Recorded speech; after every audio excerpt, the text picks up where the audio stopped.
이 시간 저희들이 사무엘하 3장을 읽었습니다. 여러분, 사무엘하 3장에서는 이제는 사울의 왕가가 망하고 다윗의 왕가가 세워지는 그런 역사적인 그 내용이 기록이 되어 있는데요.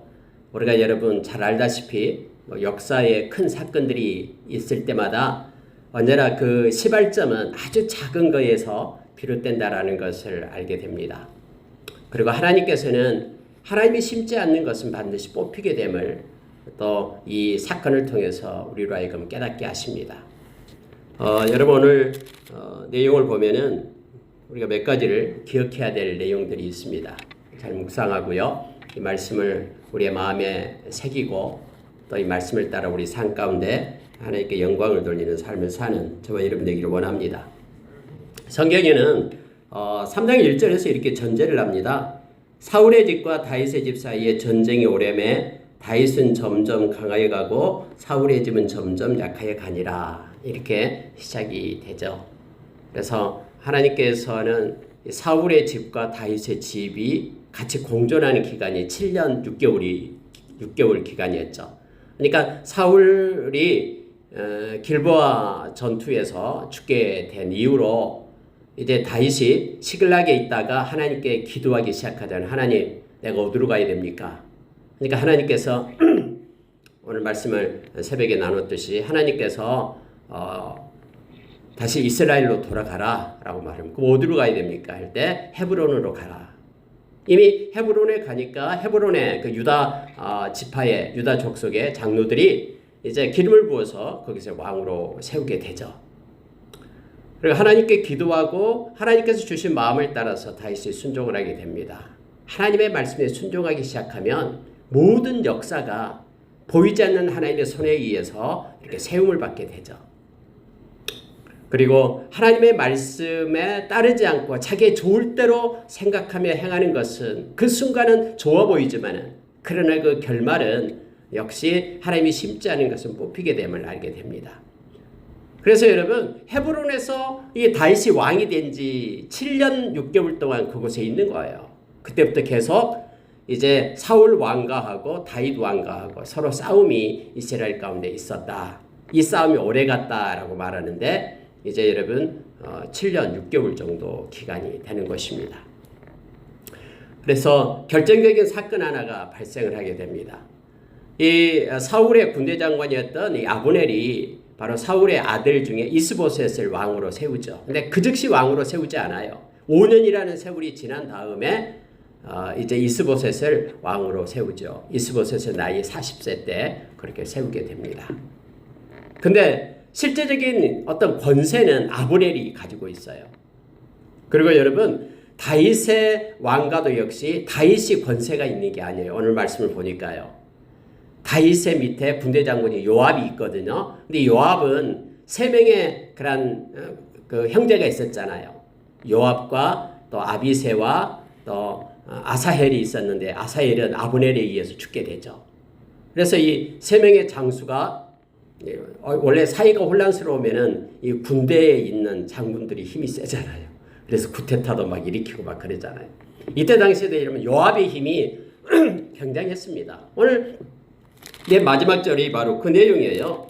3장 마지막 절 39절을 보니까 내가 기름 부음을 받은 왕이 되었으나 오늘 약하여서 스루야의 아들인 이 사람들을 제어하기가 너무 어려우니 여호와는 악행한 자에게 그 악한 대로 갚으실지로다 하니라. 이것은요 다윗의 기도예요. 기도. 하나님 앞에 하나님, 제가 이 요압이 힘이 너무 세서 어떻게 할 수 없습니다. 하나님이 좀 대신 갚아주세요. 지금 이거거든요. 그러니까 다윗과에서는 군대 장관이 때 요압의 힘이 굉장히 세요. 진짜 세요 요압이요. 왜냐면은 전령을 보내잖아요. 아브넬을 왔다 갔다 하니까 이 다윗도 요압 몰래 아브넬을 만난 거거든요. 그러니까는 이 요압이 전령을 보내요. 근데 그 전령이 누구 전령이냐면은 다윗 즉 왕의 전령이에요. 마치 이 요압이 왕처럼 마음대로 전령을 보낸 거예요. 속여서요. 그래서 아브넬 만나가지고 왕이 급히 당신을 오라고 합니다.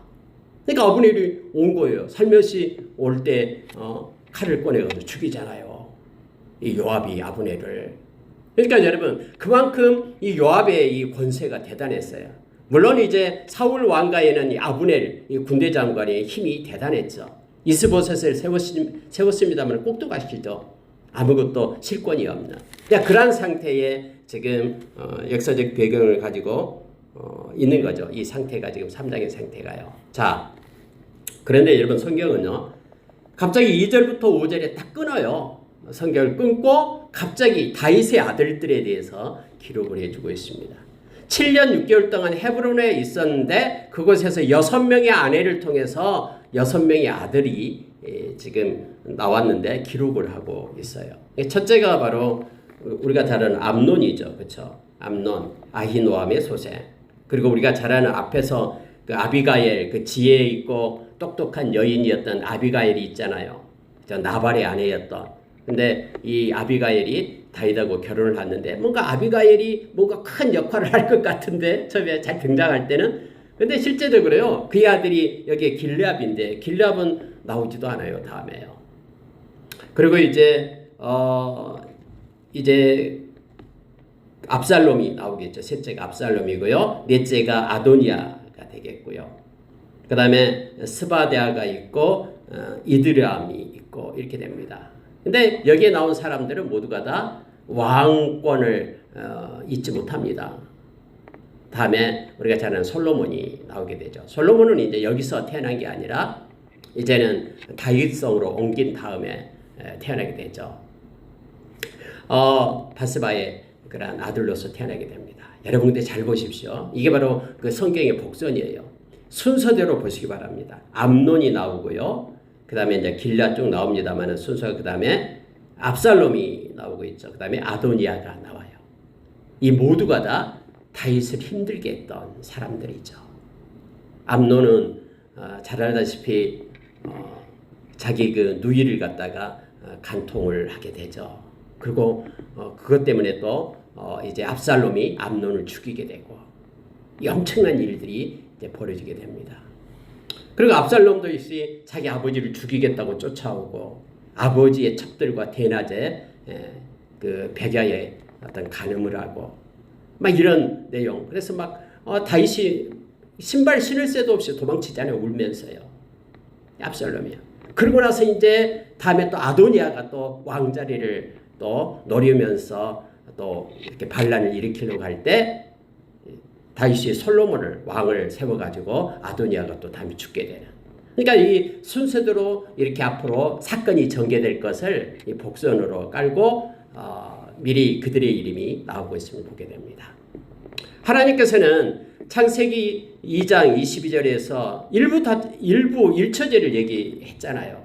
근데 여러분 대부분의 이 왕들이요, 이 다윗 왕도 그랬고요, 다음에 뭐 아브라함도 처음에 그랬고요, 일부 다처제를 지금 행하고 있는 것을 보게 됩니다. 그때 당시에 그렇게 모든 만연에 있던 그런 풍습이에요. 다윗도 역시 인간이에요. 그래서 그 다윗이 아무리 하나님의 그런 마음에 합한 자고 하나님을 위해 아름다운 믿음을 가졌다고 해도 그도 역시 엄청난 죄를 짓잖아요. 간음죄를 짓고 살인죄를 짓고 그러한 연약한 인간이다라는 것을 알게 합니다. 여러분 성경을 읽으면 읽을수록요, 믿음의 조상 아브라함이 뭐 엄청나게 그렇게 하나님 앞에 신실하게 그렇게 산 건 아니잖아요. 자기 아내를 2번씩이나 누이라라고 거짓말하고 두려워서, 사람이 두려워서 뭐 그런 걸 보게 돼요. 그럼 여러분 이 말씀 가운데 다 완벽한 사람이 없어요.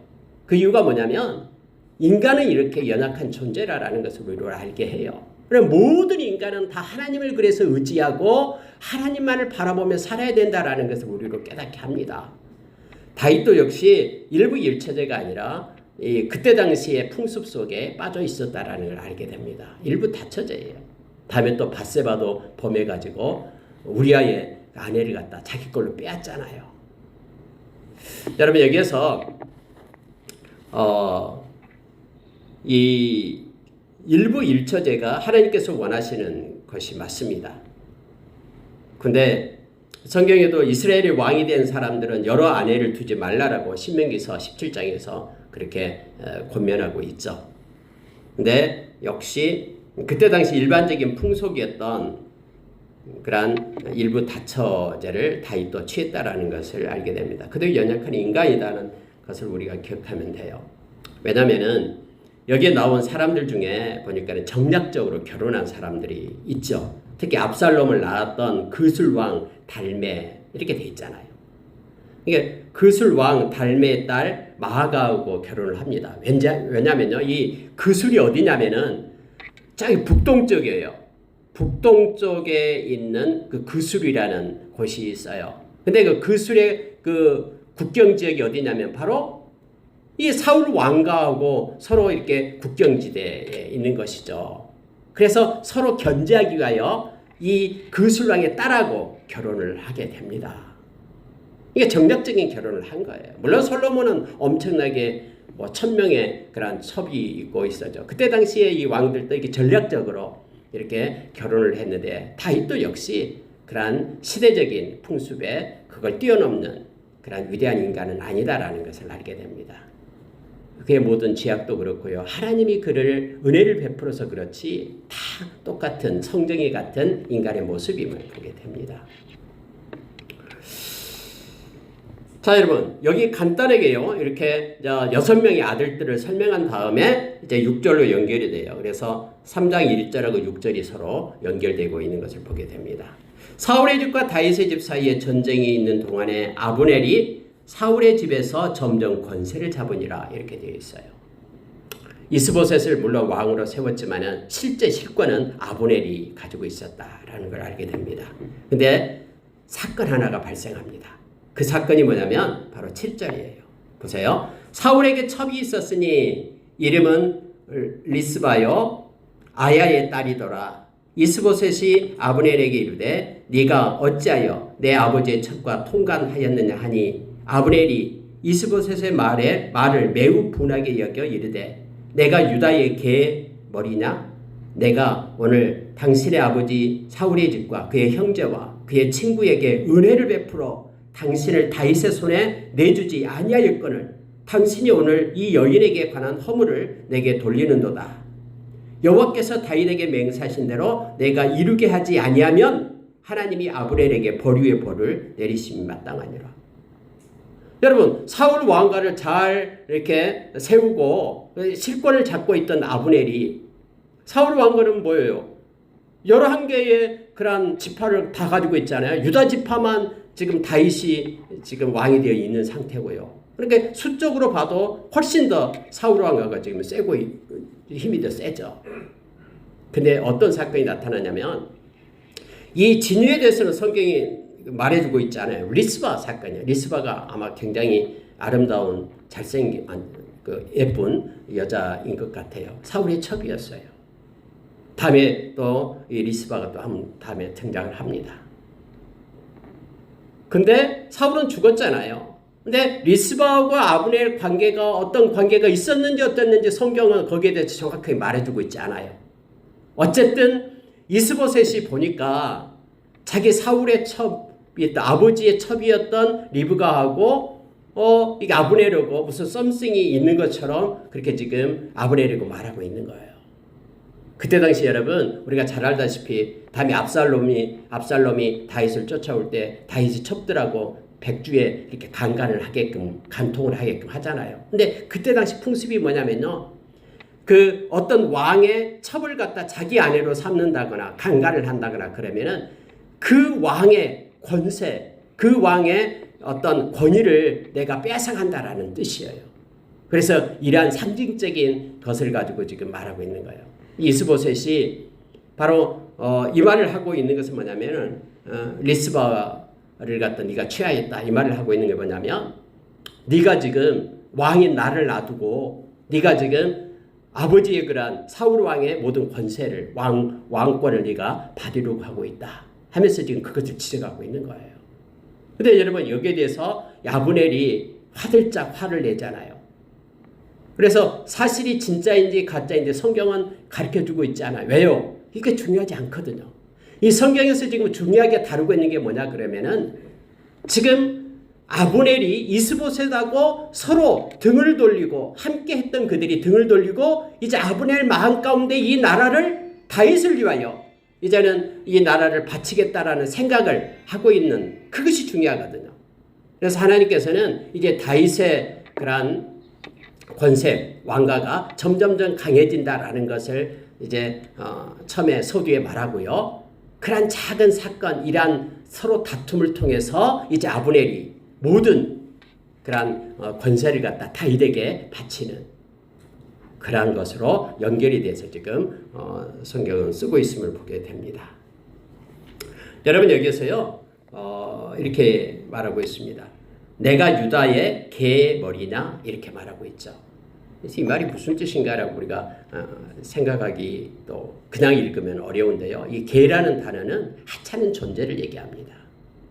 그러니까 나는 내가 무슨 내가 유다를 위한 하찮은 존재이냐, 유다를 이롭게 하는 하찮은 존재이냐, 다윗을 유익하게 하는 하찮은 존재이냐 하면서 이렇게 화를 내는 것으로 봐서 많은 신학자들은 그가 위에서 말하는 그러한 리스바하고 여러 가지 관계가 없었을 것이다 이렇게 말하는 사람도 있고, 또 어떤 신학자들은 이러한 관계가 있었기 때문에 이러한 일이 있었다라고 말하는 사람도 있고, 그러니까 그렇게 이것은 뭐 그게 진위가 중요한 건 아니고요. 두 관계가 금이 가기 시작합니다. 그래가지고 화가 나가지고 하는 얘기가 바로 9절이에요. 여호와께서 다윗에게 맹세하신 대로 내가 이루게 하겠다. 만약에 그렇게 하지 아니하면 나 위에 벌을 내리기를 원한다 라는 것을 여기서 말해버려요. 그래서 아브넬이 이 나라를 갖다가 다윗에게 바치게 됩니다.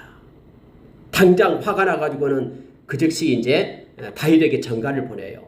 다윗 왕이요, 나는 알고 있습니다.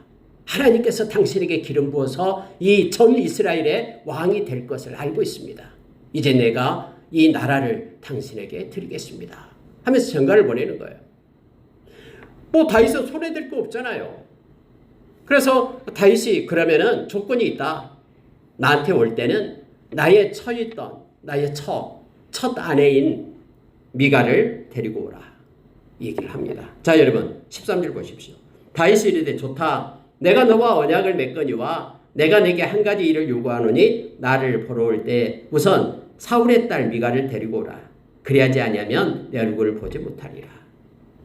내가 정식으로 정원한 블레셋 그 표피 원래 100개만 있으면 된다 했는데 200개를 줬잖아요. 200명을 죽이고 표피를 베어가지고, 옛날에는 참 짓궂어요. 표피를 베어가지고 바치라 합니까? 어쨌든 그래서 정원을 했잖아요. 결혼을 했잖아요. 근데 사울 왕이 그 여자를 미갈을 갖다가 다른 사람에게 줘버리죠. 뒤에 나옵니다만은 그의 아버지에게 그 발디엘이었죠. 발디엘. 그러니까 발디의 아버지 사울이 발디엘에게 줘버립니다. 그래서 지금까지 살았어요. 몇 년간요? 20년간. 20년 동안 미갈은 다른 남자의 아내로 살아왔는데, 갑자기 다윗이 뭐 보고 싶었는지 어쩐지 모르겠습니다만은 미갈을 데려오라라는 거예요. 내 첫 아내인 미갈을 데려와라. 물론 사랑하는 것도 있었겠지도 모르겠습니다만은 전략적인 것이죠.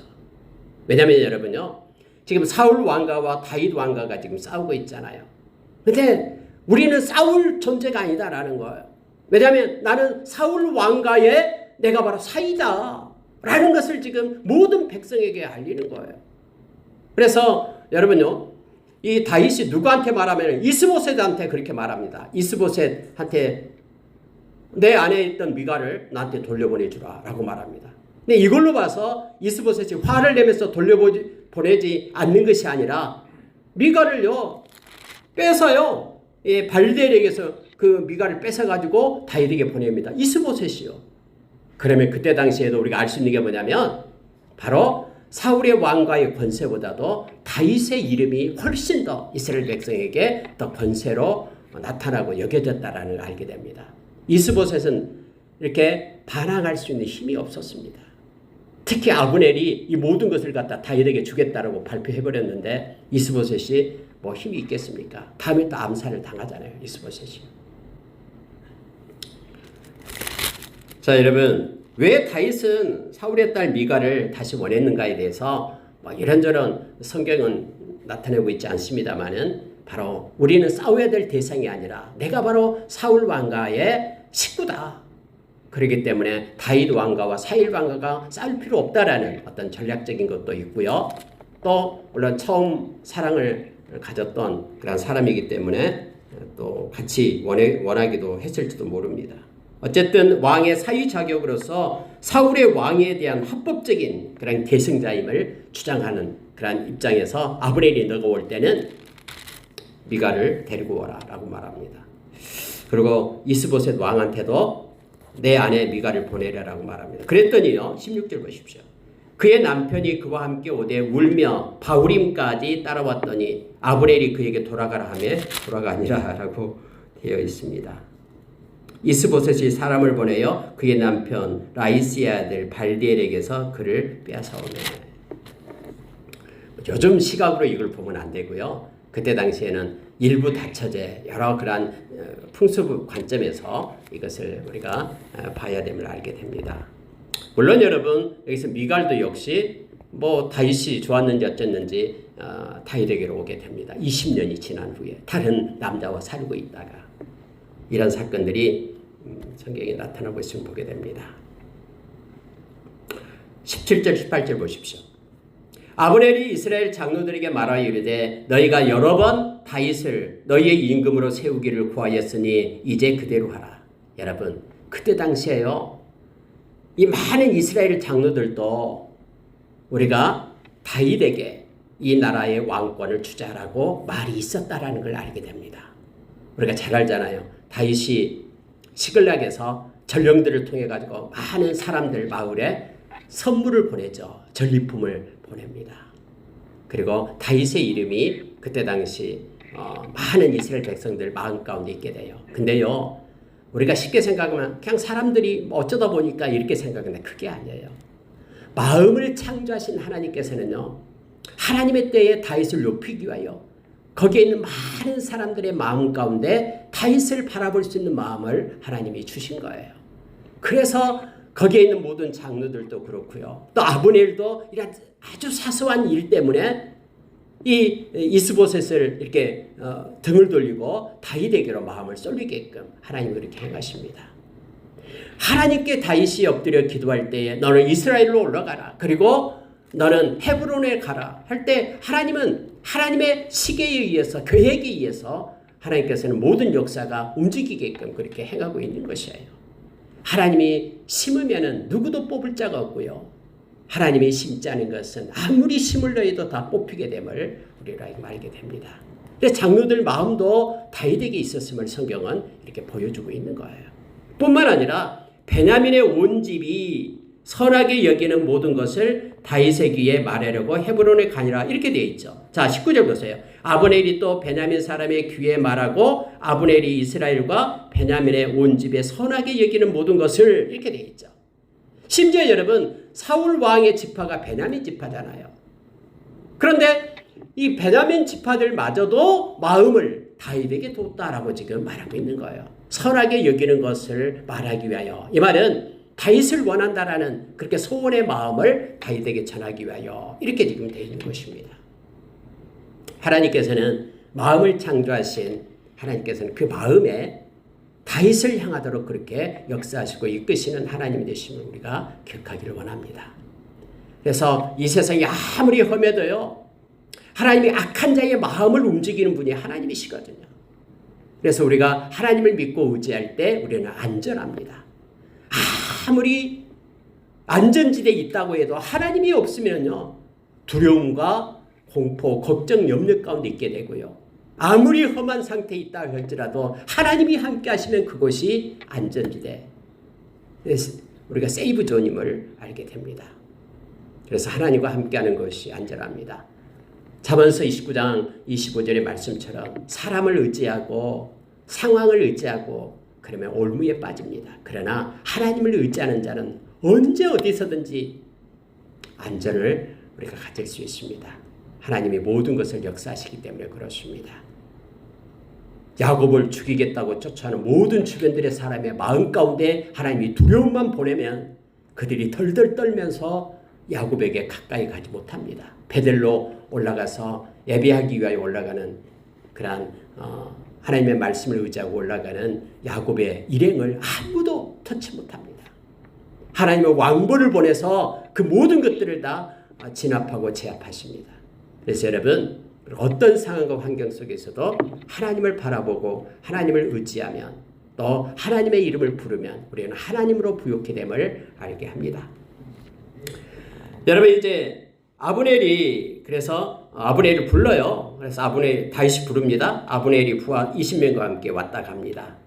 그리고 약속을 합니다. 내가 다 바치겠습니다. 고맙다. 이렇게 약속을 했겠죠. 그리고 잔치를 베풉니다. 원래 여러분, 모든 일이 잘 되면 잔치를 베풀잖아요.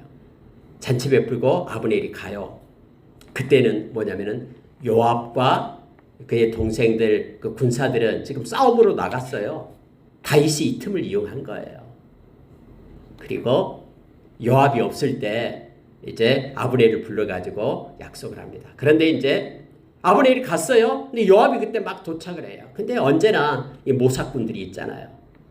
이 요압에 편해진 사람이 있어요. 요압을 맞이해서 말합니다. 다윗 왕이 아브넬이 왔는데 원수, 적군, 사울 왕가의 그 대장이었던 아브넬이 왔는데 잔치를 배살하고 그냥 보냈어요. 이럴 수 있습니까? 막 했겠죠. 그러니까 아브넬이 화가 나가지고 요압이 화가 나서 다윗에게로 옵니다. 여러분 보세요. 자, 여러분 24절 보세요. 요압이 왕에게 나아가 이르되 어찌하심이니이까? 아브넬이 왕에게 나왔거늘 어찌하여 그를 보내 잘 가게 하셨나이까? 나의 허락도 없이 나한테 상의도 않고 아브넬을 잘 보냈습니까? 지금 이거예요.